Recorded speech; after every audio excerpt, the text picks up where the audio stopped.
제 관심사는 여기서 하나님의 말씀이 선포되는 것이고 그것이 참된 기쁨이고 소망인 줄 믿고요. 우리 교인들이 그 점에서는 참 열심히 쫓아오는 것 같아서 감사합니다. 이 웹사이트에 들어가 보면요, 설교가 있는데 그 설교에 많은 교인들이 들어와서 듣고 계세요. 그래서 여러분들이 하여 꼭 그 듣고 배우는 일에 열심을 내십시오. 그게 교회가 살아있는 증거입니다. 그리고 부지런히 중보기도도 우리가 하고 있으니까는 함께 기도하고 격려하면은 하나님께서 반드시 우리 교회를 축복해 주실 것을 믿습니다.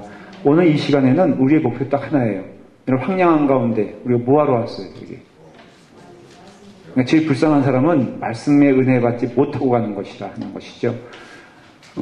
어떻게든 그렇게 됐나? 지금 시료도 다 끊겼어요, 여기. 에어컨도 안 들어와. 업자가 다 끊어놓고 갔어요. 좋아요? 이런 날 추워야 되는데. 지금 모든 게 다 끊겼습니다. 모르셨어요? 할렐루야. 새벽기도 한번 나오면은.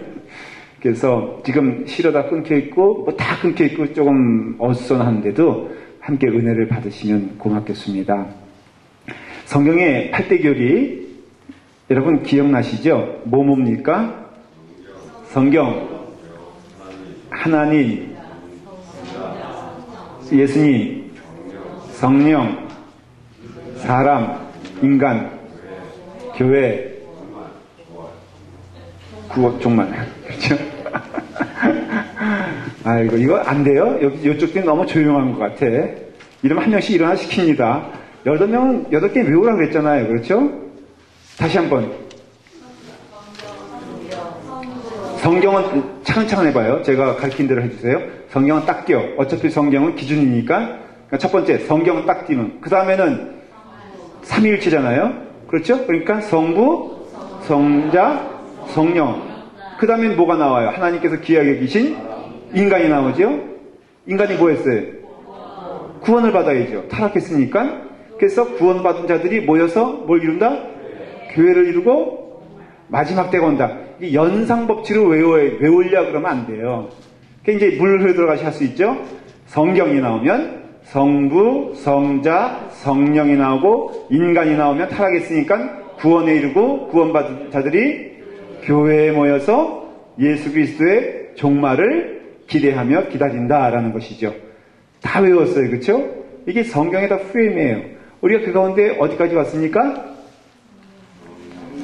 처음부터 다시 시작. 성경, 성부, 성자, 성령. 와, 너무 많이 배웠어.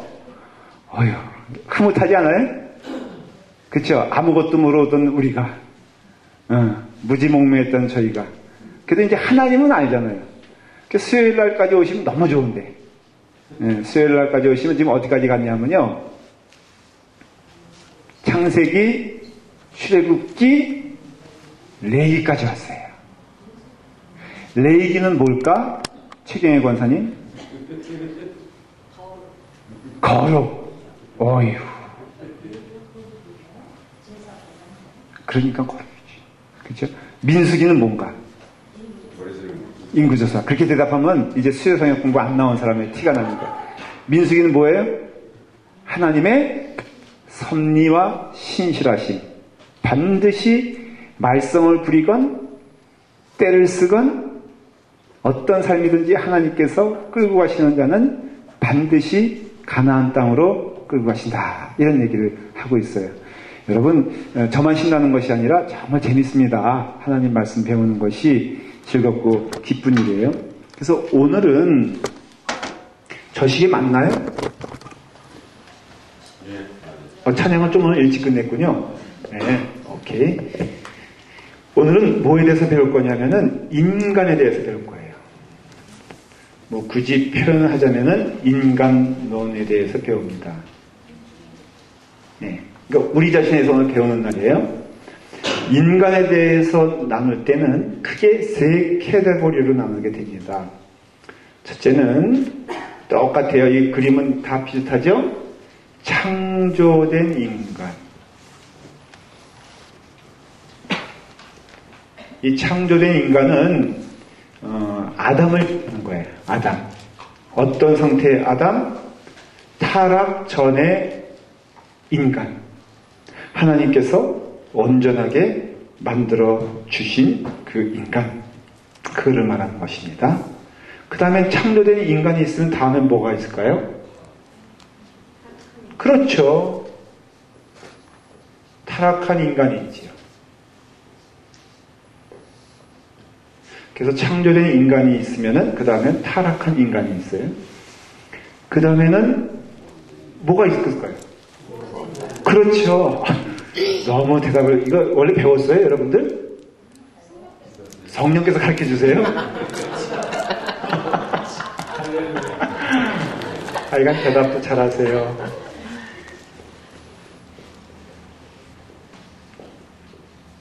구속된 인간. 그러니까 구원받은 인간과 지금은 창조된 인간의 형상이 우리 가운데 있습니까? 없습니까? 없죠. 그렇죠?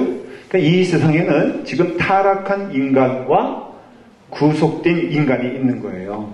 그래서 조금 표현을 정확히 하면은 타락한 인간이 살아가는 삶의 방식과 삶의 방식, 구속된 인간이 살아가는 삶의 방식이 틀립니다. 그렇지 않겠어요? 이게 혼재되어 있는 거예요. 그래서 구속된 인간은 그 영적 법칙이 무엇을 따르게 되어 있습니까? 하나님의 법칙을 따르게 되어 있죠. 하나님의 법칙을 따르게 되어 있고, 철저히 타락한 인간은 뭐를 따르게 되어 있냐? 죄의 법칙에 따라 살 수 있다는 것이죠. 그러니까 우리가 이 세상에 살면서 죄 가운데 묶인 자는 죄의 법칙대로 살 수밖에 없고요. 구속된 인간은 하나님의 법칙대로 살 수밖에 없는 거예요. 설교 시간에 제가 얘기한 것을 이해하시기 바랍니다. 구속된 인간은 죄의 환경에 살아가면은 마음이 답답해지고 마음이 무거워지고 어두워집니다. 자연적으로. 예를 들어 여러분들이 구속된 사람이라면은, 구원받은 자들이라면은 하나님이 기뻐하시지 않는 일 가운데 거해 있으면은 그 마음이 기쁠 리가 없어요. 물론 육신의 한계와 죄의 영향 때문에 우리가 휩쓸려 들어갈 때는 있어요. 믿는 사람들도 그 죄 가운데 휩쓸려 들어갈 때가 있습니다. 남을 비방하는 자리에 잠시 흔들릴 수도 있고 나 또한 그 역할을 할 때가 있어요. 그런데 집에 돌아갈 때면은 그 마음이 무거워지는 이유는 그것이 하나님의 자녀임을 또한 증명되는 것이다 라는 것을 알 수가 있죠. 죄의 사람은 거꾸로 죄의 법칙에 거하는 자들은 하나님의 법칙 가운데 거하게 되면은 마음이 부담스러워지고 불편해집니다. 그래서 교회 안에서도 때로는 이 법칙이 혼재하기 때문에 여러분들이 남을 비방하는 일에 기쁨을 누린다면은 그 사람은 말로는 구원받았다고 하여도 구원받은 사람이 아니에요. 하나님만 아시지. 그것은 우리가 흔히 하는 얘기인데 믿음의 법칙과 성경의 원리로 보면은 하나님의 백성 사람들이 알 수가 있고 세상 백성들도 그 사람이 세상적인 것인가를 알 수가 있어요. 세상에 우리는 뭐가 되라 그랬죠? 빛과 소금이 되라 그랬죠? 하나님은 그 마음의 중심을 보시기 때문에 우리가 세상의 빛이건 소금이건 그 중심을 보시는 분이기 때문에 별로 중요하지 않습니다. 단 세상의 빛과 소금이란 것은 세상 사람들이 볼 수 있는 그런 뜻 아니겠어요? 세상 사람들이 느낄 수 있는 너는 몰라 내 믿음을, 이런 원리가 성경적으로는 통하지 않는다라는 거예요. 세상 사람들이 알아야 돼요. 우리가 어떤 사람인지 또 알 수가 있어요. 성경적으로 보면은. 그래서 우리가 이와 같은 타락한 인간과 구속된 인간의 사고방식과 삶의 내용이 틀리다라는 것을 알 수가 있습니다. 이게 교리예요, 교리. 교리가 있으면은 그 나머지 것들이 아름답습니다. 교리란 것은 이런 것이에요. 제가 좀 사적으로 설명하면요. 여기 이렇게 막 엉망인 것처럼 보이고, 보니까 순서가 없는 것처럼 보여도 굉장히 이게 아주 디테일한 검사와 그 다음에 설계 도면을 보고서 하는 것입니다. 심지어는 나무 하나를 뺄 때도 설계 도면을 보고 결정을 합니다. 그 말의 뜻은 이렇게 막 여러 가지가 있는 것처럼 보여도 이 가운데는 뭐가 있어요? 건들면은 안 될 것이 있고 건드려도 되는 것이 있어요. 여러분 저 기둥 있잖아요. 지금 기둥을 왜 저기까지 쪼갰을까? 왜 그랬을 것 같아요? 저기 눈에 보이는 저 기둥은 저거 빼면은 큰일 나는 겁니다. 뭐 테들보 비슷한 거예요. 저거를 빼면은 우르르 무너져 버려요. 그러니까 우리 눈에, 그러니까 자, 그리고 지식이 없는 사람들은 그냥 마구 빼겠죠? 지금 저기도 보면은 저거 막 하는 것 같아도 저것도 건드릴 게 있고 안 건드릴, 지금 안 건드릴 걸 좀 남겨둔 거예요. 왜 그러냐면은 바로 저것이 중심 기둥이기 때문에 그래요. 저기다가 뭐 살을 붙이고 더하고 하는 것은 그 액세서리잖아요. 마찬가지로 신앙에 있어서는 여러분들이 교리적인 사람이 되어야 됩니다. 그래서 교리적인 사람이 되면은 그 나머지 것들은 있어도 되고 없어도 되는 것이다라는 것이에요. 그러면 우리가 싸워야 될 것과 싸우지 말아야 될 것을, 지금 제가 딴 길로 가도 여러분 조금 더 얘기를 할게요. 중요한 거니까. 설교재단이 여기 있는 것과 여기 가운데 있는 것, 이것은 교리적인 겁니까? 아닌 겁니까? 교리적인 거 아니에요? 자, 금요 집회에 어떤 분들은 청바지 입고 오잖아요. 청바지 입고 오는 것, 양복 입고 오는 것, 이거 교리적인 문제입니까? 아니면 액세서리적인 문제입니까? 네, 그런 건 싸울 필요가 있다 없다. 근데 양복 입는 사람은 누가 눈에 거슬려?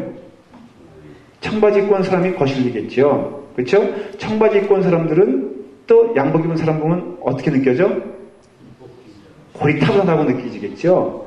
이것 때문에 교인들이 싸운다 안 싸운다? 현실적으로 보면은 무지무지 싸우잖아요. 그러니 교회 안에서 싸우는 문제, 현실적인 문제 90%는 싸울 필요가 없는 것 가지고 싸우고 있다. 하나님 보시기엔 너무 답답하다는 거예요. 그러니까 교리가 온전히 세워지는 교회와 교리가 온전히 세워지는 개인은 그 삶 가운데 붙잡고 가야 될 것이 무엇이고 놓고 가도 괜찮은 것들이 무엇인가를 아주 분명하게 알고 있다라는 것이에요. 그것이 분명하면요 절대로 다툼이 없습니다. 왜? 중요한 것은 저 사람에게도 중요하고 나에게도 중요하기 때문에 교리적으로 온전히 신앙이 세워지면은 당신 붙잡고 가는 것과 내가 붙잡고 가는 것이 동일해지는 것이에요. 그렇지 않겠어요? 그게 바로 뭐예요? 예수 그리스도를 중심으로 살아가는 것. 그런 가운데 인간론에 대한 것도 교리적인 것을 배우는 겁니다. 이제 창조된 인간에게는 우리가 무엇을 배워야 되냐면 인간의 기원을 배울 것이에요. 시작을 배워야 되죠. 그렇죠? 인간의 구조를 배우게 될 거예요. 그리고 또한 아주 중요한 단어인데 하나님의 형상에 대하여 배울 것이에요. 그렇죠? 창조된 인간의 카테고리 안에는 이와 같이 인간은 어떻게 시작했는가, 또 인간의 구조는 어떻게 되어 있는가, 또 하나님의 형상이라고 하는데 그 하나님의 형상은 무엇인가를 배워야 되고, 마지막으로는 언약을 배우는데 이 언약은 타락전에는 무엇이 지배되고 있었냐면은 행위 언약, 그러니까 behavior covenant, 행위로 하는, 행동으로 하는 율법적인 거죠. 내가 하나 주면은 너 하나 해, 이런 거잖아요. 이런 언약으로 이루어졌다는 것이에요. 제가 이것은 여러분 지금 못 알아들어도 돼요. 왜? 설명할 거니까는. 그리고 타락한 인간에게는 무엇을 봐야 되냐면은 죄의 뭐겠어요? 기원을 여러분들이 배워야 되고요. 그 다음에 죄가 시작되므로 죄에 뭐가 있겠어요? 결과가 있겠죠. 그래서 죄의 결과를 배우게 되며, 그 다음에 죄의 특성을 배우게 되고, 그 다음에 죄의 구분을 배우게 돼요. 그리고 구속된 인간에게는 언약이 나오게 되는데, 구속된 인간에겐 두 가지 언약이 있습니다. 하나는 구속 언약이 있고 두 번째는 은혜 언약이 있습니다. 그래서 구속된 인간에게는 무엇을 약속받았어요? 첫째는 구속의 언약을 약속받았고 두 번째는 은혜의 언약을 약속받았어요. 오늘은 이 개론적인 것을 쭉 설명해가고 그 다음에 시간이 되면은 이제 세세하게 하나씩 설명을 할 것입니다. 자, 인간 기원을 얘기할 때 인간은 누구예요? 그 질문이거든요. 인간은 누구인가에 대한 질문을 하고 우리가 뭘 해야 돼? 답을 해야 교리적인 것을 알게 되는 것이에요. 지금은 굉장히 중요한 질문들을 하고 있어요. 여러분들 신앙생활에서 이 스트럭처를 잡지 않으면은 절대로 은혜가 아주 탄탄해지지 않습니다.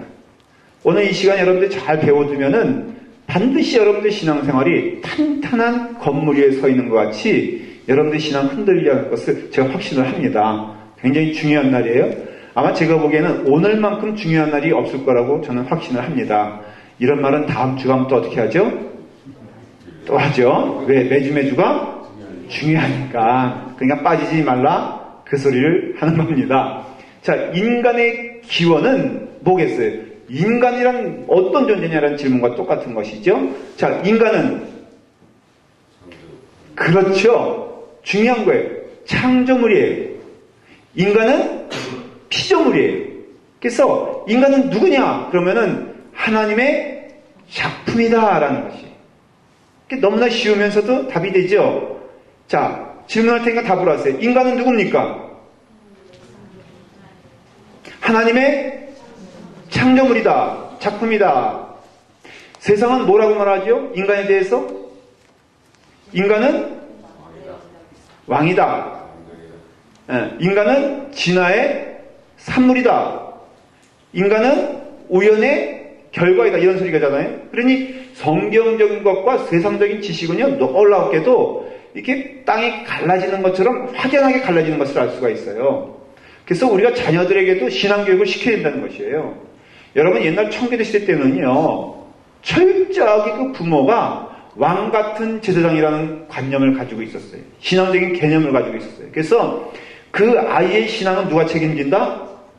부모가 책임지는 그 특별한 사명을 가지고 있었다고 믿었던 것이에요. 오늘날에는 참 실수하는 것이 자신들은 아니고 그런 의지와 뜻은 있어. 아이들이 신앙 가운데 커야 된다는 것은 느껴. 그래서 늘 하는 얘기가 뭐예요? 교회에서 교육시켜주세요. 여러분, 교회에서 교육시키는 것이 답입니까? 가정에서 교육시키는 것이 답입니까? 또 가정과 교회라고 그러겠죠, 여러분들은? 여러분, 가정에서 24시간 6일 동안 있잖아요? 교회 와서 고작 하루에 있잖아요? 그러니까 여러분들이 그 아이들에게도 영적인 원리를 가르쳐줘야 되는데, 너는 하나님의 창조물이고 하나님의 피조물이다라는 것을 가르쳐야 돼요. 우리 또한 그런 영적 개념을 가지고 있어야 돼요. 그래서 늘 인간의 기원, 그게 올바른 거잖아요. 시작이잖아요. 우리는 피조물이고 창조물이라면은 그 피조물과 창조물에게서 중요한 덕목이 있어요. 동일한 덕목. 그게 뭐예요? 그게 바로 순종이다라는 것이에요. 여러분, 해는 순종하잖아요. 피조물이니까. 바람은 순종하잖아요. 피조물이니까.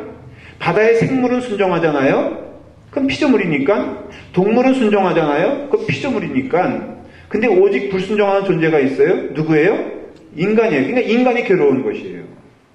우리가 그런 의미에서 우리의 삶에 있어서 이 은혜 받으면 이것으로 돌아가는 것인데, 우리는 피조물이냐에 대해서 여러분들은 깊이 생각을 해봐야 되고 공부를 해야 돼요.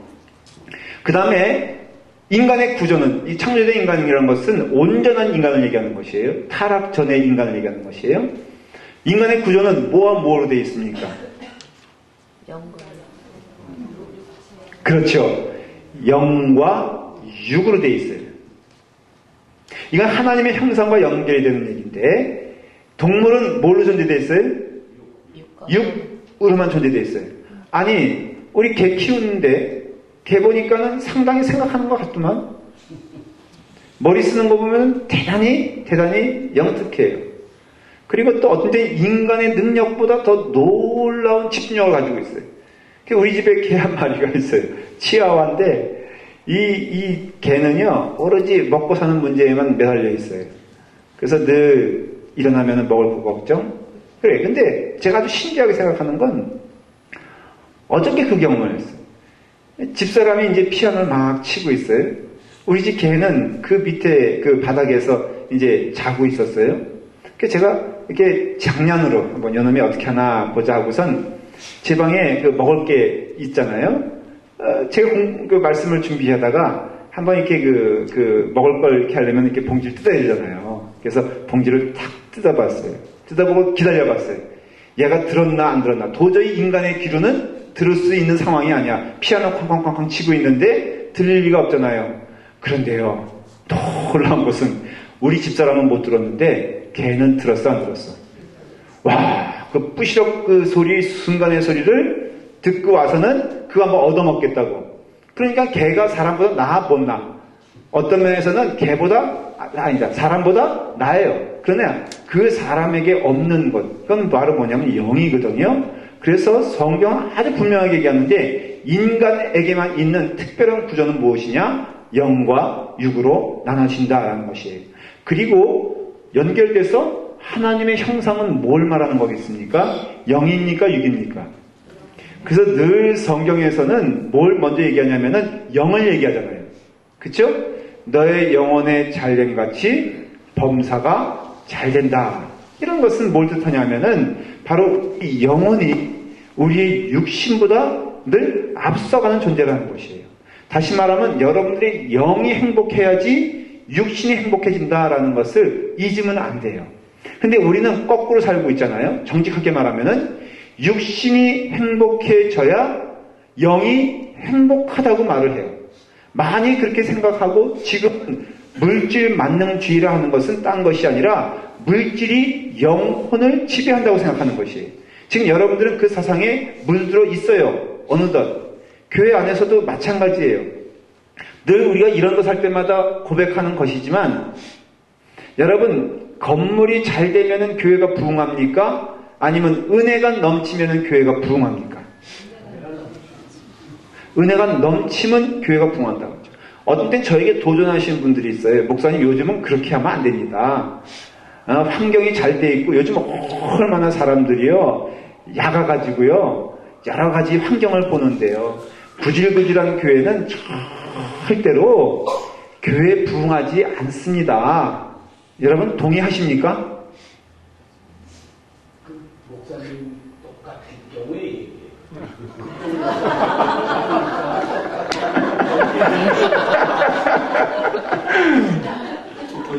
저는 이렇게 확신해요. 아주 동의하는 건 그 교회가 부흥했다면은 우리는 환경이 좋으니까 교회 건물이 좋으니까 아니에요. 그거는 잘못 본 거예요. 그 교회 목사님과 성도들이 영적으로 분명한 것을 붙잡았기 때문에 부흥한다. 저는 그렇게 믿습니다. 잘못 보면 큰일 나요. 그러면 맨날 학고방 있는 교회는 학고방처럼 그렇지 않다는 거 보이잖아요. 그러니까 우리 자꾸 그 교회는 그게 아니라 그 교회의 환경과 관계없이 똑바른 것을 붙잡고 있으니까는 그 교회가 부흥하는 것이다 라는 것이에요. 그러니까 우리도 마찬가지예요. 자칫 우리가 실수하는 게 뭐예요? 환경이 어떻겠다는 거예요. 그렇잖아요. 저는 확신하건대 우리의 마음이 중심이 하나님께 향해 있으면 하나님이 반드시 우리를 축복해 주실 것을 믿고 또 하나는 사람들을 보내주셔도 우리가 영적으로 준비되어 있을 때 하나님이 더 붙여주시는 것이지 육신적인 환경이 잘 된다고 그것이 잘 될 것이라고 생각하면 안 된다라는 것이에요. 그래서 하나님의 형상, 인간의 구조는 무엇으로 되어 있다? 영과 육으로 되어 있고 우리가 하나님의 형상이라고 했을 때 그것은 뭘 말합니까? 바로 우리의 영이 건강해지는 것을 말하는 것이죠. 그리고 하나님의 형상으로 지어진 우리에게 언약을 주셨는데 그것은 뭐냐면은 바로 행위 언약이에요. 아담에게 저를 좀 보십시오. 하나님과 아담과의 관계는 뭐였습니까? 잘 한번 성경 말씀을 기억하고 한번 생각해 보십시오. 하나님과 아담과의 관계는 뭐였을까? 무엇이 컨디션으로 주어졌죠? 주어졌죠? 그쵸? 뭐예요? 사랑해? 아닌데 실질적으로 나온 얘기가 뭐예요? 이게 정리를 해야 돼요. 오늘 교리반이라고 했어요. 이 시간 지나면 끝납니다. 선악과에 대한 조건을 주셨잖아요. 컨디션을 줬잖아요. 그쵸? 너가 선악과를 따먹지 않으면 이 에덴 동산에서 머물며 나와 함께 즐거움을 누릴 수 있고 그렇게 돼 있잖아요. 너가 선악과를 따먹으면 너는 정령코 어떻게 되리라? 죽으리라고 했잖아요. 이거는 컨디션이에요. 조건이에요. 이거를 행위 언약이라는 것이에요. 너가 이 일을 해야지만이 너는 나와 함께 할 수 있고 이것을 행하지 않으면 이걸 브로큰 시키면은 너는 나와 함께 갈 수가 없다라는 것이에요. 이것과 반대되는 것이 뭡니까? 행위 언약과. 뭐예요? 지금은 은혜 시대예요? 아니면 율법 시대예요? 은혜 시대의 특징은 거꾸로예요. 행위 시대의 율법 시대의 특징은 뭐라고 했어요? 컨디션이라고 했어요. 그래서 너가 지키면 나와 함께 거할 수 있고 네가 지키지 않으면 나와 함께 거할 수 없다라는 것이 하나님이 에덴 동산에서 만들어주신 하나님과 동행하는 법이었다라는 것이에요. 이건 철저히 누구와만 관계된 거예요? 첫 번째 아담과 관계된 것이에요. 그래서 결국은 첫 번째 아담은 그 하나님의 계약을 깨었습니까? 지켰습니까? 깼죠. 그래서 결국은 벌을 받았습니까? 못 받았습니까? 쫓겨났잖아요. 받았잖아요. 그러니까 아담은 철저히 그의 행위를 통해서 구원받고 그의 행위를 통해서 하나님의 심판을 받을 수밖에 없는 존재였다는 것을 알 수가 있죠. 근데 그 다음에 이제 이런 데서의 배움은 다 제가 설명할 겁니다. 하나님은 행위 언약을 오직 첫 번째 아담에게만 적용시켜 주시고 그 다음 세대에게는 적용시켜 주는 것이 뭡니까? 뭐예요? 은혜 언약이에요. 이건 다 약속이에요. 약속을 말하는 것이에요. 행위 언약은 컨디셔널한 것이고 캐비넌트고 은혜 언약은 캐비넌트 맞아요. 약속이긴 약속인데 그건 언컨디셔널한 거. 무조건적인 것이라고 하잖아요. 그래서 여러분 여기에는 하나님이 우리에게 요구하시는 것이 있습니까? 없습니까? 여기에는 믿음을 그래서 우리는 행위로 생각하면 안 돼요. 장로님 말씀하신 것이 지금 그 모든 것이 그런 점에서는 잘못된 것이. 행위 언약에는 반드시 인간의 뭐가 필요해요? 인간의 순종과 인간의 복종이 필요해요. 반응이 필요해요. 은혜 언약은요, 언약인데 누가 세우신 건지 아십니까? 그렇게 말할 수 있어요. 하나님 스스로 세우신 언약이에요. 그러니까 어려운 얘기 좀 잘 쫓아오시길 바라요. 행위 언약은 하나님과 아담이 세운 언약이고요. 은혜와 구속 언약은 하나님이 누구와? 하나님 스스로 세우신 거예요. 하나님이 누구에게 대하여 세우신 거예요? 그 당신에게 세우신 것이에요. 그게 삼위일체 하나님이에요. 그래서 하나님은 그 언약을 바로 성령 하나님에게, 성자 하나님에게, 성자 하나님은 성부 하나님에게, 성령 하나님에게, 성령 하나님은 성부 하나님에게, 성자 하나님에게 세우신 언약을 이루어 가신다, 이루어 가시지 않으신다. 그러니까 반드시 이것은 이루어진다, 안 이루어진다. 잘 들으세요. 이거는 이루어진다, 안 이루어진다.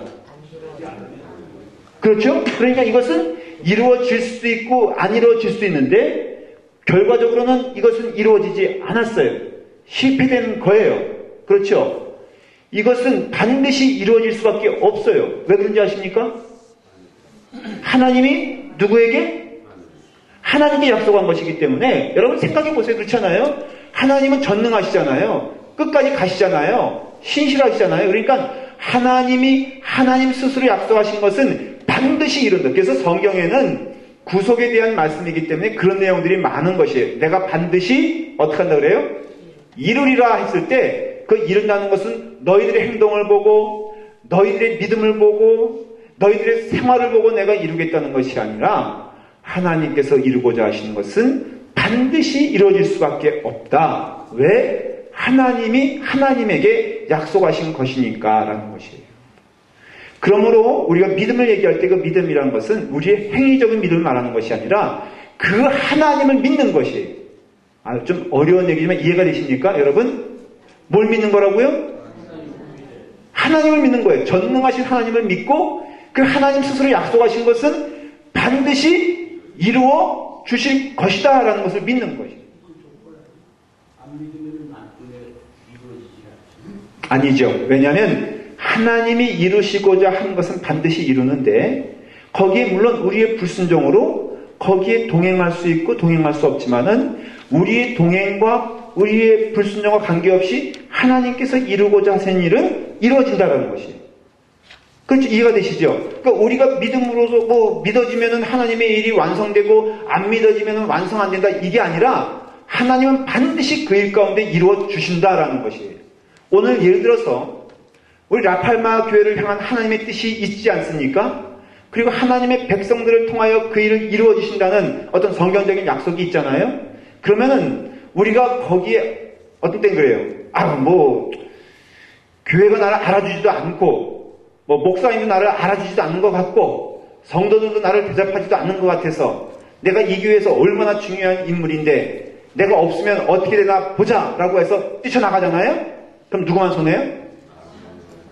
뛰쳐나간 자기만 손해요. 왜? 이 교회는 반드시 하나님께서 이루어 주실 것을 하나님이 약속했다고 우리는 믿으니까. 그러니 이 교회를 향한 하나님의 비전은 하나님께서 이루신다는 것이에요. 그러니까 우리는 그것을 보는 것, 그건 은혜죠. 거기에 동참하는 것, 그거 은혜죠. 그러나 하나님이 이 교회를 아름답게 하는데 그런 의미에서는 우리가 하는 일은 아무것도 없다는 것이에요. 내가 헌금했는데요. 여러분, 헌금은 그 자체가 은혜입니까? 그것을 함으로써 주시는 기쁨입니까? 좀 어려운 얘기지만. 여러분, 헌금하는 자체가 기쁨이에요? 아니면 헌금하고 나서 그 많은 것이 쌓여서 보이는 뿌듯함입니까? 좀 말이 좀 어렵다. 이거 설명을 쉽게 해야 되는데 제 부족함을 용서하길 간절히 기도합니다. 성령님이 이때 터치해 주셔야 되는데. 자, 제 예를 들을게요. 제가 설교를 하잖아요. 그렇죠? 설교하기 위해서 정말 피땀 흘립니다. 여러분, 설교가 쉽게 되는 것 같아? 어렵게 되는 것 같아? 아주 직업적인 얘기를 한번 우리 나눠보십시다. 이 세상에 제일 어려운 직업이 뭔지 아세요? 여러분들은 여러분들이에요. 남의 것 보지 마세요. 저는 제게 제일 어려워. 근데 설교를 하는데요. 때로는 이 부담이 되기도 해요. 그런데 언제부터 깨닫게 되는 것이냐? 영적 거룩함, 영적 부담감도 큰 은혜라는 것을 깨닫게 됐어요. 정말 어떤 때는 비실비실 땀을 흘리고요. 새벽 2시, 3시까지 못 자는 때 있습니다. 말씀 안 주시면요. 못 자요. 이게 준비된다고 되는 게 아니에요. 근데 깨닫게 되는 것은 그럴 때 하나님이 주시는 그 은혜가 뭐냐면 내가 그 사역에 동참되어진 것이 너무 기쁜 거예요. 그러니까 헌금을 내서 기쁜 게 아니라 헌금을 낼 수 있는 은혜와 축복을 주신 것이 너무 감사한 것이. 그러니까 하나님의 사역에 내가 보탬이 돼서 감사한 것이 아니라 하나님의 사역에 동참될 수 있어서 감사한 것. 이건 너무 틀린 것이에요. 눈에 보이는 모양은 비슷해요. 그래서 혼동되는 것이에요. 우리의 믿음이란 것이 하나님께서 주시는 거지만 또 내가 또 결단해야 되는 거니까 이걸 통해서 하나님의 사역이 이루어지는 거 아닌가 이렇게 생각하는 것과 믿음이란 것은 하나님이 하신 일을 보는 것이다. 하나님이 역사하시는 것을 보는 것이다 라고 한다면은 나타나는 모습은 좀 비슷해. 그렇지 않아요? 그 자리에 있어야 되고 순종해야 되고 땀을 흘려야 되는 건 비슷하지만 그러나 거기 가운데 역사하시는 하나님의 은혜를 본다는 것은 내가 믿음이랑 소위 말해서 율법적인 믿음으로 나가는 거와는 하늘과 땅 차이라는 것이죠. 성경은 늘 이렇게 말합니다. 너희는 잠잠히 서서 내가 하는 것을 볼지어다. 이게 믿음이라는 것이에요. 그러니까 잠잠히 서서 그것을 보는 것이 믿음이지 어떤 것을 행하는 것이 믿음이 아니에요. 그래서 구속 언약에는요. 자유함과 은혜가 있는 것이에요. 왜? 이미 하나님께서 약속하신 것은 반드시 이루어 주시기 때문에 우리 가운데 하나님이 역사하시면은 나는 간다라는 믿음을 가지고 있게 되는 것이죠.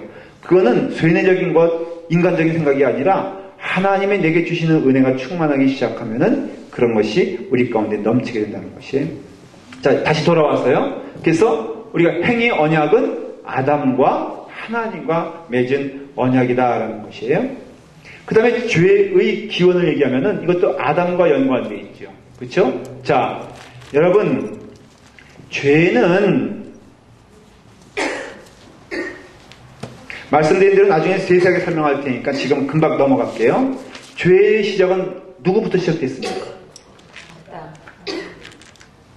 물어봐요.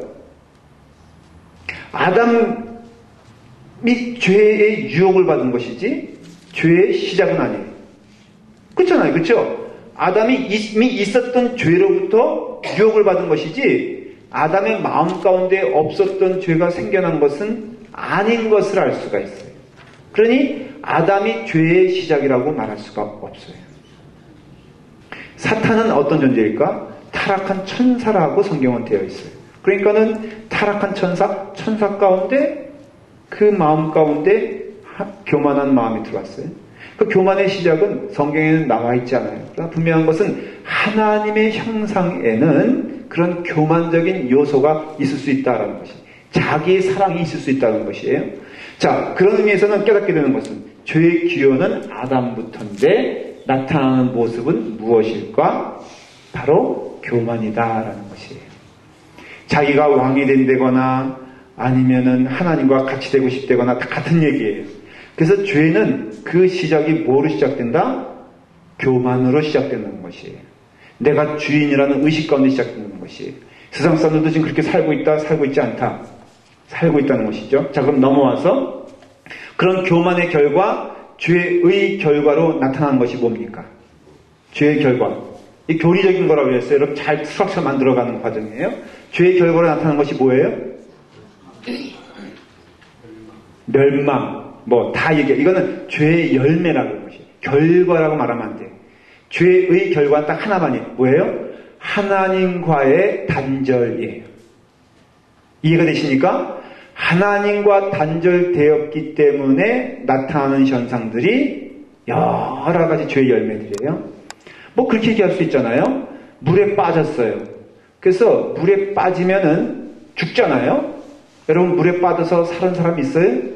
죽으면은 그 시신을 보신 적 있으십니까? 못 봤죠? 저는 봤어요. 근데 시퍼래. 밤에 이런 얘기하면 잠 못 주무시는데 시퍼랗고요. 그 손 같은 거에는 그 어떤 경우에는 이렇게 박을 그려가지고 피멍이 들었어. 근데 이런 것들은 죄의 뭐예요? 열매와 똑같은 나타나는 현상이지 본질적인 것은 뭐예요? 그가 산소와 단절되었기 때문에 나타나는 현상들이잖아요. 그러니까 제일 중요한 거는 뭐예요? 산소와 단절된 사람은 죽는다. 그거 아니에요? 마찬가지예요.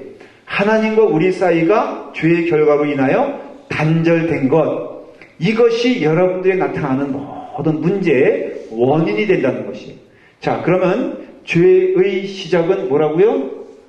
교만이에요. 하나님을 대적한 거예요. 죄의 결과는 뭐예요? 하나님과의 단절이라 하는 것이에요. 그러면 죄의 시작이 됐고 죄의 결과가 하나님과의 단절이면 나타나는 죄의 특성은 무엇일까? 나타나는 죄의 특성 열매들이잖아요. 그걸 한 뭉뚱그려 말하면 뭐라고 말하냐면 불순종이다라는 것이에요. 누구에 대하여? 여러분 하나님과 단절되면은 그 사람에 대해서 모든 것이 불순종해지는 것을 알 수가 있죠. 자녀를 키우시는 부모 여러분들 맞을 거예요. 자녀와 대화가 단절되면은 그래서 관계가 끊어진 것이죠. 여러분 대화가 단절되면은 나타나는 현상이 뭡니까? 말을 안 들어버리잖아요. 그렇죠? 대사가 반항적이 되잖아요. 그러니까 나타나는 반항적인 것을 보면서 왜 제가 반항적일까? 내가 용돈을 안 줘서 그런 건가? 아니면은 뭔가 막 연구하면은 결론적으로 뭐예요? 자녀와 대화가 단절되면은 그 아이는 아버지에게 어머니에게 불순종할 수밖에 없다는 것이죠. 그렇기 때문에 여러분 죄의 특징은 뭐냐면은 불순종인데 누구에 대하여? 하나님께 대하여 불순종이다라는 것이에요. 하나님께 대하여 불순종한 자들은 여기가 지금 돌아오면은 은혜로 살아가는 자들과는 아주 틀린 특성을 보입니다. 하나님께 불순종하는 자들은 세상에 대하여 어떨까요?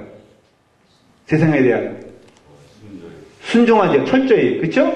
세상의 법칙에 순종하죠. 하나님과 불순종하고 하나님을 대적하는 자의 특징은 세상 원리가 성공의 원리라고 생각하며 살아가잖아요. 그러니까 교회 안에서 이런 법칙이 형용되면 안 된다는 것이. 세상에는요, 정말 저는 믿어지지 않는 게 모든 그 사람들이 다 이렇게 한쪽으로만 쏠리는 것 같아요. 특별히 한국에 있는 사람들은. 제가 이제 그 인터넷 신문을 통해서 이런 걸 봤어요. 이런 얼굴이 저런 얼굴로 고쳐집니다. 그런 광고 있잖아요. 보신 적 있으세요? 그래서 before, after가 있어요. 그 사진은 아주 리얼하게 보여줘요. 깜빡깜빡 하면서 한 번은 before를 보여줬다가 한 번은 after를 보여주는데 제가 보려고 본 게 아니라 그게 그냥 광고니까는 나와서 봤는데 after를 딱 보는 순간 또 before를 보는 순간 믿어지지가 않았어요.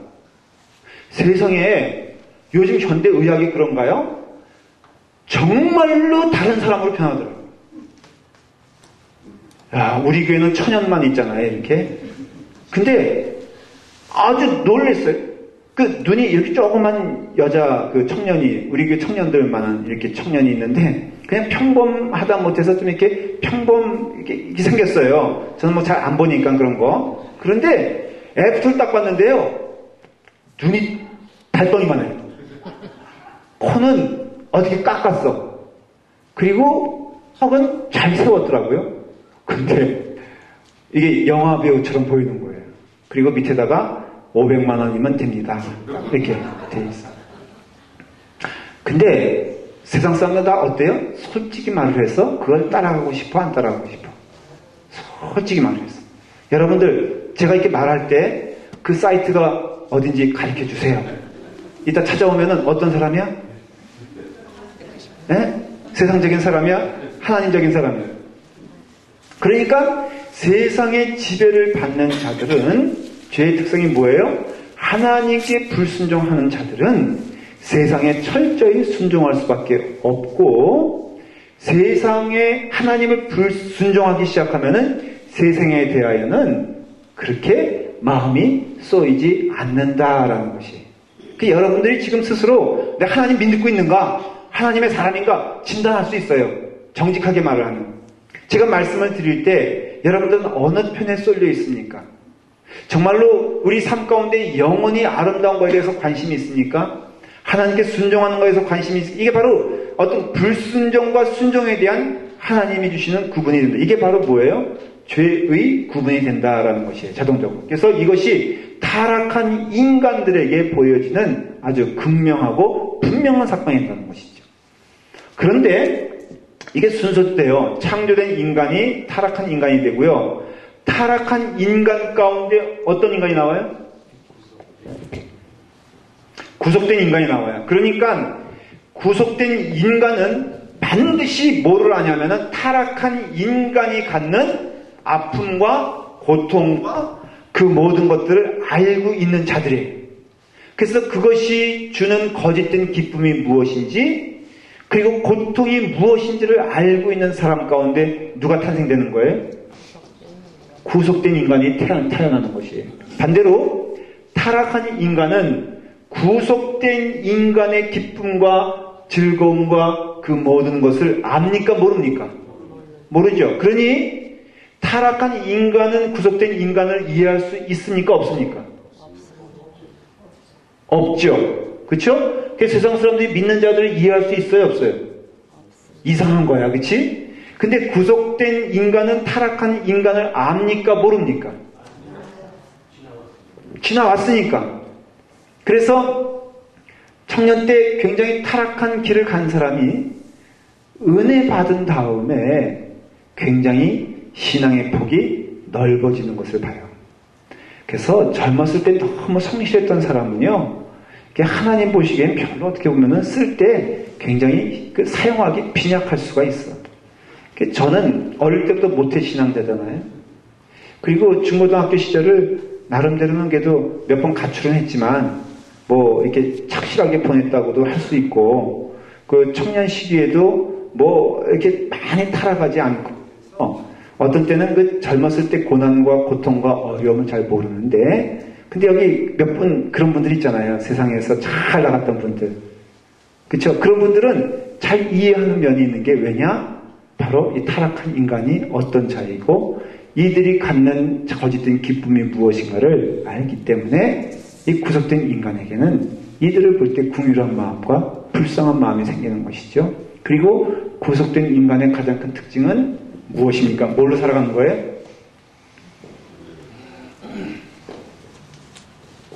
구속의 언약과 은혜의 언약으로 살고 있기 때문에 우리 삶 가운데 늘 평화와 은혜가 넘친다라는 것이에요. 우리가 가지고 있는 잘못된 생각이 뭐냐면 천국에 가는 그 길까지 잘 들으세요. 천국 갈 때까지 내가 참아야 되겠다. 천국 갈 때까지 내가 노력해야 되겠다. 천국 갈 때까지 수고하면은 내가 이 땅에서 살던 고단스럽고 힘들고 어려운 삶이 다 벗어지겠다. 이게 신앙의 삶입니까? 아니면 천국의 삶이 지금 이 자리에서 경험되어지는 삶이 천국의 삶입니까? 어느 게 신앙인의 삶이라고 생각하십니까? 여러분, 왜 생활이 즐거워야 됩니까? 아니면 기뻐야 됩니까? 네? 그래요. 기쁘기도 하고 즐거워야 돼. 그러니까 교회 생활하면서 지금 현재 생활 말하는 거예요. 내가 일을 악물고 참는다. 목사님, 제가요 많이 참습니다. 이런 분들이 있어요. 신앙 좋다는 사람 가운데 오늘도 정말 목사님 목전이 되겠어요. 근데 내가 예수님 십자가 삶을 생각하면서 내가 지금 일을 악물며 참고 지금 이 길을 가고 있습니다. 제가 그럴 때 뭐라고 권면하겠어? 뭘 잘해요. 그냥 아무 말도 안 하고 한숨 쉬며 돌아서 기도할 뿐입니다. 말해봤자 알아듣질 못하니까. 그렇죠? 목회자도 실수하는 게 뭐냐면 지금 내가 이 무거운 사역, 이 무거운 짐 내가 지금 잘 감당하고 주님이 부르시는 그날에 내가 기쁨으로 가길 원한다. 근데 이건 잘못된 거예요. 이 자리가 기쁘지 않으면 여러분 천국 가서도 기쁘지 않습니다. 우리는 지금 이것이 맛보기지만 분명한 것은 그 맛보기조차도 천국은 온전한 기쁨이기 때문에 그 영광의 비하니까 맛보기지 하나님이 주시는 은혜가 넘치고 넘쳐서 한 걸음 나아가는 그 자체가 기쁘고요. 인간에게서 영적 기쁨은 내가 무엇을 이루어서 기쁜 것이 아니라 오늘 하나님이 동행해 주셔서 한 걸음 한 걸음 나아가는 것이 기쁘고 즐거운 것이에요. 그래서 구속의 은혜의 언약이 있는 사람들은요, 어떤 목적지가 있어 기쁜 것보다도 그 안에 거하기 때문에 기쁘고 즐거운 것이 바로 성경이 주는 진리다라는 것이에요. 이것이 인간에게 있어서 하나님께서 인간론, 성경에서 말하는 인간에 대한 이해를 얘기할 때 우리는 이 가운데 있는 자들이기 때문에 여러분, 오늘 예수를 믿으면서 즐겁지 않으면은 대단히 큰 질문을 해야 됩니다. 자, 대략적으로 이렇게 살펴가는 건데 이제 조금 시간이 되는 데까지 세세한 걸 제가 다뤄보겠어요. 이 가운데 인간의 기원, 인간의 구조, 이것은 하나님의 형상으로 제가 한꺼번에 말씀을 드리겠습니다. 자, 하나님의 형상, 이건 무슨 뜻일까요? 창세기 2장에 보면은 같이 필까요?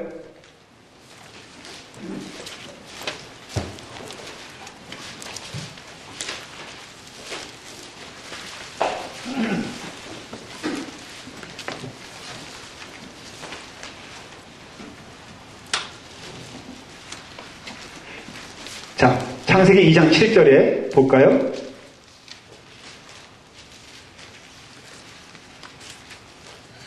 한번 읽어보겠습니다. 시작. 여호와 하나님이 땅의 흙으로 사람을 지으시고 생기를 그 코에 불어넣으시니 사람이 생명이 되니라. 거기 보면은 하나님의 창조 행위가 두 가지로 이루어지는 것을 볼 수가 있습니다. 첫째는 뭐예요? 흙으로 사람을 지으셨어요. 이게 첫 번째 작업. 이게 뭐예요? 소위 말해서 우리의 육체인 것입니다. 그러니까 하나님이 육체를 창조하셨다라는 것은 정답이에요. 그러니까 우리의 육신, 이거 다 뭐예요? 하나님이 우리를 창조해 주신 것이죠. 그렇죠?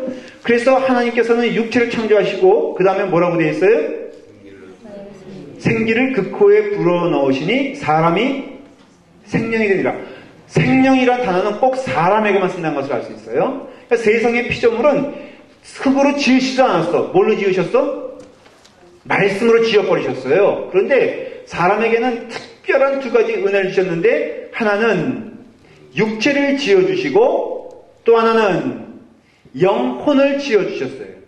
그러면은 하나님의 특별한 은혜 가운데 주시는 축복 두 가지가 뭔 줄 아십니까? 하나는 육체고 하나는 영이다라는 것이에요. 그래서 기독교는요, 영과 육을 분리시키질 않습니다. 그 이단, 아타나시우스라는 그 이단 사상을 가진 자들이 이 영과 몸을 분리시켜버렸어요. 그래서 이것은 그리스 철학에서 나온 겁니다. 그리스 철학이 뭐냐면은 육신과 영혼을 분리시켜버리는 거예요. 그래서 육은 천하고 더러운 것이니까 막 분열된다는 것이에요. 그래서 그리스 시대 때 영적 타락이 얼마나 심한 줄 아십니까? 다 조각 보면 어때요? 여러분, 이렇게 훌러덩 벗고 하는 거, 그 아름다워요? 좀 남사스러워요? 네? 근데 그 멋있는 조각 하면은 다 뭐예요? 다 훌러덩 벗었잖아요. 그 어디서 나온 문화인 줄 아십니까? 그리스 문화에서 나온 것이에요. 제가 좀 철학적인 얘기하면 로마에는 문화가 없었습니다. 그래서 로마는 뭘 잘했냐면은 건물 짓는 거, 다리 놓는 거, 길 닦는 거, 이거는 천재적인 사람들이었어요. 그래서 여러분 지금도 2000년 넘게 지어진 길들이 지금도 로마에 가면은 사용되고 있어요. 그 사람들은 제가 로마인 이야기를 책을 여러 번 읽어보세요. 그런 건 굉장히 읽으셔도 돼요. 읽어보면은 길을 어떻게 닦았나를 보여주는데 저 높이에서 여기까지 땅을 팠어요. 오늘날 고속도로가 유관이야, 여러분. 저기서 밑에까지 파고요. 거기다가 자갈 깔고 물 잘 통하는 흙 깔고 자갈 깔고 이만한 깊이를 로마에서 파리까지 상상이 되세요? 그 당시의 기술로 그렇게 깔은 거예요. 그러니까 로마 사람들에게는요, 그런 집 짓는 건 기가 막혔는데 문화가 없었어. 그래서 로마에게 있어서는 문화를 어디서 따왔냐면은 그리스에서 따왔어요. 그래서 그리스의 조각이건 로마 조각이건 이렇게 살펴보면은 다 이렇게 훌렁훌렁 다 벗고 있는 것이에요. 왜냐하면은 육신은 그냥 아무것도 아니라는 것이에요. 그래서 여러분 그리스에 보면 신전에 봉사하는 신녀들 있지 않습니까? 올림픽 할 때 보면은 하얀 옷 입고서 뭐 이렇게 촛불 아니고 횃불 들고서 이렇게 가는 게 그게 사실 그 신전의 참녀들을 얘기하는 것이에요. 그러니까 신전에서 제사 드리고 난 후에 난잡한 행위를 했던 것이 그들이었거든요. 그러니까 육신과 영혼을 분리시켜서 영혼은 뭐 상관없지만은 육신은 막 분려도 된다는 것이 그리스 문화고 세상 문화라 하는 것이에요. 오늘날 그렇지 않아요, 여러분들? 근데 기독교는 그게 아니에요. 하나님이 주신 것 가운데 거의 동일할 만큼 중요한 것이 뭐예요? 육신이요? 동일하게 중요한 것이 영혼이다라는 것을 알 수가 있어요. 그래서 영혼과 육신을 지어주신 하나님에 대하여 우리는 그 은혜를 기뻐해야 될 줄 믿습니다. 자, 그런 가운데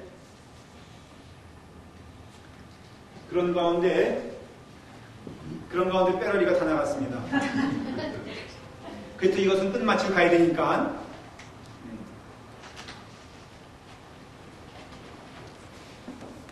그런 가운데 하나님의 형상을 통하여서 두 가지가 창조됐다고 했잖아요. 하나는 뭐라고요? 육체고 하나는 영이다 그랬어요. 그 가운데 요한복음 4장 20절에 보면은 하나님은 영이시라고 했습니다. 그렇기 때문에 특별히 육체도 귀한 것이고 영도 귀한 것이지만 하나님은 영이시기 때문에 우리와 교통하는 방법으로 사용하신 것이 뭐냐면 영적 교통을 사용하시는 것이에요. 그러니까 우리가 육체가 중요하긴 해도 결국 우리가 교통하는 것은 뭐라고요? 영혼과 영혼이 교통하는 것이에요. 쉽게 말하면 이런 것이에요. 자, 여러분 지금 저는 눈에 보이는 여러분들을 육신적으로만 봅니다. 근데 영은 봐요 못 봐요? 지금 그래서 아마 지금 이 말씀 들으면서 몸을 비비트는 사람도 있을 거예요. 근데 영혼만 비트는 사람도 있을 거야. 아유, 이 목사님 좀 빨리 좀 끝내셨으면 좋겠다. 나는 알아 몰라. 모르는 게 은혜예요. 응. 근데 하나님은 아신다 모르신다?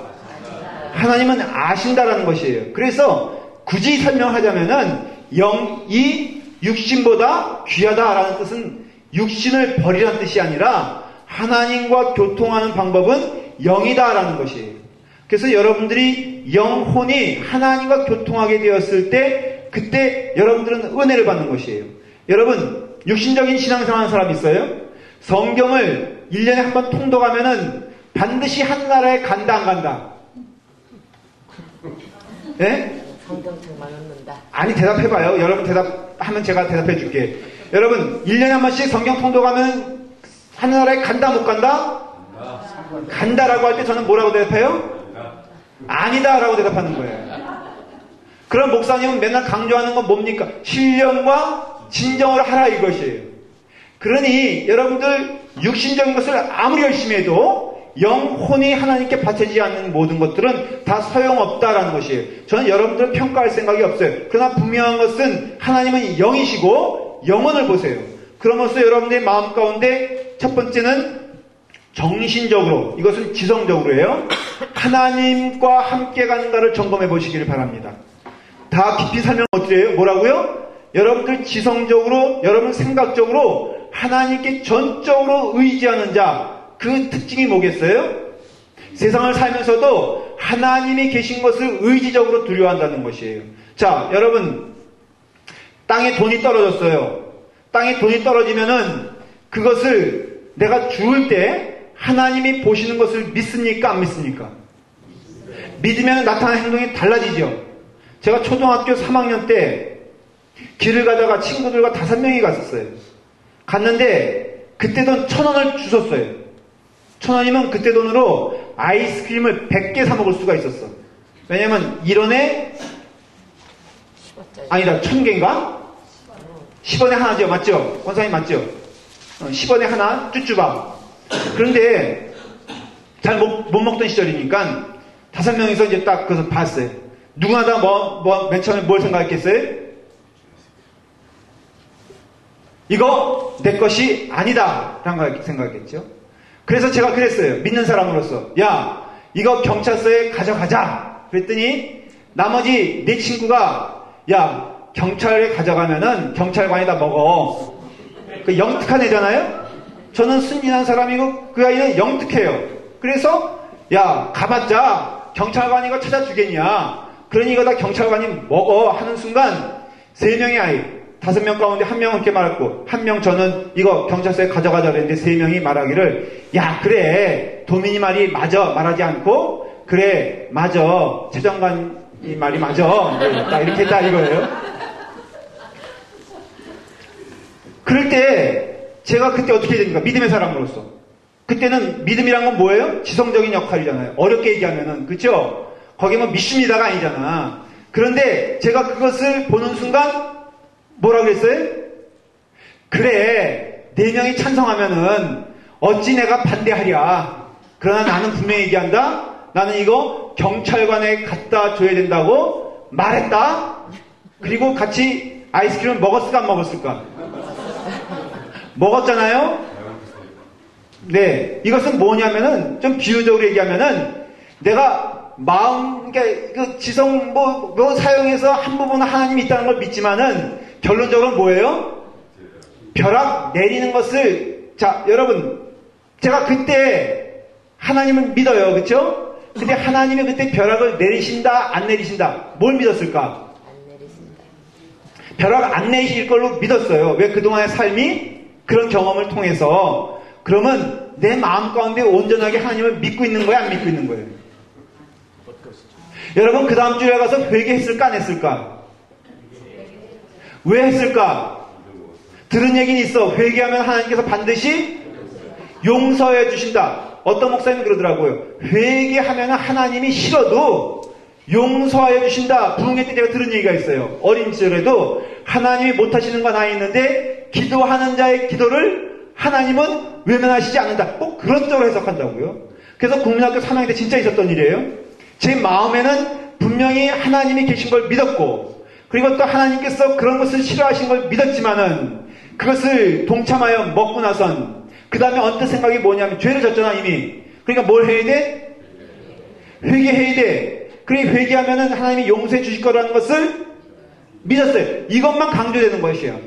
내 믿음은 바로 무엇이냐? 이것입니다. 하나님. 내가 하나님이 있는 것 믿지 않습니까? 이거는 엄밀한 의미에서는 하나님의 형상적인 의미에선 그 지성적인 것도 하나님의 것임을 우리는 인정하지 않으려고 하는 거예요. 인정해야 되는데 분명히 눈으로 보는데 인정하고 싶지 않은 거예요. 왜? 그렇게 살면 세상이 피곤해지니까. 여러분 잘 들으세요. 여러분들 믿음 생활이라는 것은요, 지정의예요. 의지도 하나님의 것이고, 우리의 느낌도 하나님의 것이고, 우리의 모든 생각과 모든 의지도 다 하나님의 것임을 믿고 나아가는 것, 이게 바로 하나님의 형상적인 의미에서 회복이라는 것이에요. 결국은 이게 은혜 받는 시대에 돌아와서 하나님의 형상으로 살아간다고 했을 때 그 뜻은 뭐냐면은 여러분 믿음에 있어서 오히려 가장 중요한 부분은 의지입니다. 의지. 성경은 그래서요 철저히 설득하는 작업을 볼 수가 있어요. 하나님이 요나를 어떻게 하십니까? 요나. 자, 여러분 요나가 이제 다시스로 가는 배를 타요 안 타요? 타죠. 하나님 막으십니까?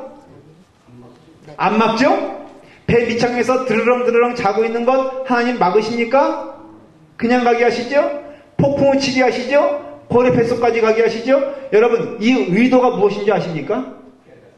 깨닫게 한다는 것은 내 느낌이 깨달아지는 게 아니에요. 오해하지 마세요. 이게 좀 어려운 얘기 될 수 있지만 잘 들으셔야 되는 게 여러분 깨닫게 된다는 것은 여러분들의 마음이 뜨거워지는 게 아니라 여러분들 지성이 항복하는 것을 의미하는 것이에요. 거꾸로 성경에서 말하는 항복, 성경에서 말하는 돌아옴, 성경에서 말하는 하나님의 은혜 가운데 살아가는 자들은 내 감정이 순간적으로 업돼가지고 그래 내가 이런 마음으로 하나님께 나갈 거야 라는 것을 요구하는 것이 아니라 그 시간을 다 지나게 한 다음에 차분하게 너의 이성을 생각해서 지성을 생각해서 이 땅에 살면서 선택할 것이 무엇이며 가장 의지해야 될 것이 무엇인가를 보라는 것이에요. 여러분 믿음 생활은요 많은 실패 가운데 옵니다. 그렇지 않습니까?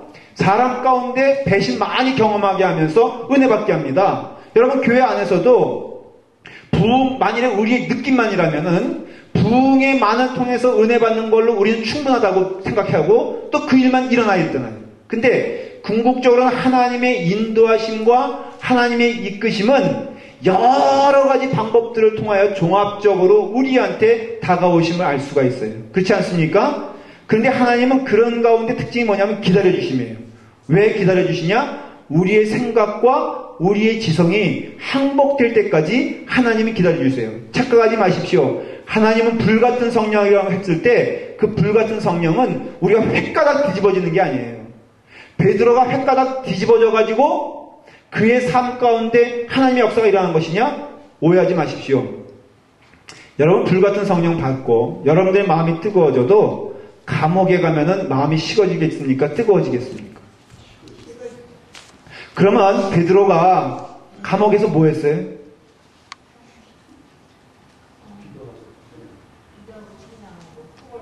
코 걸고 자고? 바울은 뭐 했어요? 찬송하고 기도했잖아요. 그러면 여러분 감옥에서의 영적 감정은 뜨거움입니까? 아니면 차가움입니까? 잘 들으십시오. 그 바울이 감옥에서는 차갑고 두렵고 떨리는 것을 본 거예요. 그런데 그 가운데 그는 이성과 지성을 통해서 하나님이 여기도 살아계시다라는 것을 믿었어요. 그래서 그때 찬송을 했어요. 거꾸로예요. 여러분 뜨거워서 찬송하는 게 아니라 믿음의 사람들의 특징은 뭐냐면 찬송하니까 뜨거워지는 것입니다. 이거는 먼저 우리의 감정이 업돼가지고 뜨거워지는 것이 아니라 우리의 지성과 모든 것을 통하여 우리는 배운 거예요. 뭘 배웠어요? 하나님은 뜨거운 교회에도 계시지만은 차가운 감옥에도 계시다는 것을 믿은 것이에요. 요셉의 얘기를 보면요. 시편에 그의 마음이 족쇄에 채워진 것 같도다 그런 표현이 있어요. 요셉에 대한 얘기를 하는데 시편에. 근데 이게 무슨 얘기냐면은 요셉이 이제 보디발의 아내에게 모함을 당하여서 그가 이제 감옥에 갇히지 않습니까? 그럼 우리는 요셉은 한 번도 시험 든 적도 없고 쓰러진 적도 없고 뭐 어떤 그 하나님 앞에서 아름답지 못한 모습을 보인 적이 없다라고 생각하지만 다윗을 통하여 주신 메시지는 뭐냐면 다윗의 영적인 경험인 것이에요. 요셉을 어떻게 알겠어요? 근데 요셉이 감옥에 갇혀서 그의 마음이 족쇄를 채워진 것처럼 아주 싸늘해졌다는 것을 다윗은 고백하는 것이에요. 뭐냐면은 요셉은 감옥에서 그가 영적으로 충만하여 하나님께 찬양 돌린 것이 아니라 하나님은 이 감옥에도 계시다는 영적인 은혜와 지성적인 모든 것을 통하여 하나님이 있다는 것을 인정한 것이에요. 왜? 어딘지 계시던 하나님이었으니까. 그 하나님을 찬양하니까는 그의 마음이 뜨거워진 것을 성경은 얘기하고 있는 것이에요. 이해가 됐으면 좋겠어요. 제가 드리는 말씀이. 그래서 여러분들의 삶 가운데 하나님의 형상 가운데 살아가는 자들은 바로 하나님께서 주시는 이성, 하나님께서 주시는 지성, 하나님께 주시는 감성이 다 하나님께 드려지게 되었을 때 그게 참된 영광이라 하는 것이에요. 저는 그래서 이런 방법을 좋아하지 않습니다. 막 뜨거워져가지고 말이에요. 부흥회 같은 거 해가지고 막 그냥 뜨겁게 만든 다음에 여러분 이때입니다. 이때만입니다 하면서 헌금하십시오. 하면 효과가 있어 없어? 있어요? 그렇죠? 금반지는 어느 때 내놓습니까? 집문서는 어느 때 내놔요? 여러분 그래서 어떤 때는 어느 교회 보면은 설교 들어오면요 한 5분마다 여러분 믿습니까? 그럼 아멘 해야 돼. 안 하면 큰일 나. 한번 해볼까요? 믿습니까? 근데 우리 교회는 안 한다 이거예요. 그러니까 어떤 때는 그런 방법을 좀 써볼까 생각하다가도 보면은 그래도 건전한 교회는 그런 거 안 쓰고도 다 하나님께서 때 되면은 아멘의 목소리를 주실 것을 믿습니다 하면서 말씀을 전한다 이거예요. 이럴 때 아멘 하셔야 되는데 그러니까 여러분 우리의 신앙은요 오히려 저는 그래서 이렇게 권면해요. 여러분의 뜨거운 마음이 다 지나간 다음에 결정하십시오. 저는 헌금도 이렇게 하고 싶어. 뜨거운 마음으로 부흥했어. 신년 새벽기도 부흥하니까 얼마나 좋습니까? 그런데 그때 헌금하지 말라 이거예요. 한 2주 지난 다음에 석 주 지난 다음에 맨정손으로 했을 때 그때 금반지 바치고 그때 집문서 드리고 그때 여러분들을 드려서 섬겨지 가는 것은 정말 은혜인 줄 믿습니다. 이거예요. 여러분 너무 여러분의 감정을 의지하지 말고 다 한번 생각해 보세요. 귀한 것이면 어디든지 귀한 것 아니겠어요? 그래서 하나님의 형상이란 것은 그 특징이 뭐냐면은 지, 정, 의가 다 합하여 이루어지는 것이 하나님의 형상이다라는 것이에요. 그래서 우리가 우리의 삶을 통해서 하나님의 형상으로 태어났고 구원의 은혜를 받은 자들이 이 하나님의 형상으로 돌아간다는 것은 창조의 인간이란 것은 바로 그와 같은 우리의 모든 것이 합하여서 하나님께 영광 돌리는 삶이다라는 것이에요. 오늘은 여기까지 하겠습니다. 계속해서 이제 우리가 행위 언약의 특징을 좀 얘기할 것이고요. 그 다음에 제 죄의 기원과 모든 것들을 좀 설명할 때 인간에 대한 특별한 이해가 있길 바라고 여러분들에 대한 이해가 있어서 주님의 은혜 가운데 크신 은혜가 있길 충만히 간절히 소원합니다. 기도하겠습니다. 아버지 하나님, 주님의 은혜 가운데 우리를 불러주시고 축복하여 주셔서 감사합니다. 하나님의 영광이 우리 가운데 있습니다. 하나님의 은혜가 우리 가운데 있습니다. 아버지 하나님, 저희를 도와주시고 인도하여 주셔서 하나님의 거룩하신 그 성품에 동행하게 하시며 하나님의 약속 가운데 하나님의 형상을 부여받은 자로서 우리의 지성과 우리의 감정과 의지를 하나님께 드려서 하나님께 영광 돌릴 수 있도록 인도하여 주시기를 원하옵나이다. 우리의 몸과 우리의 마음이 따로 놀지 않게 하여 주시옵소서. 우리의 감정과 우리의 지성이 따로 놀지 않게 하여 주시옵소서. 우리의 마음이 뜨거운 것처럼 우리의 지성적으로도 이성적으로도 하나님께 모든 것을 드려도 아깝지 않으며 하나님께서 주시는 은혜가 너무나 충만하여 우리의 모든 삶을 드려도 우리의 삶이 부족하지 않음을 믿게 하시고 깨닫게 하시고 알게 하여 주시옵소서. 성령님께서 그 일을 주장하여 주시는 줄 믿사오니 주님 동행하여 주시옵소서. 예수님의 이름으로 기도드리옵나이다. 아멘.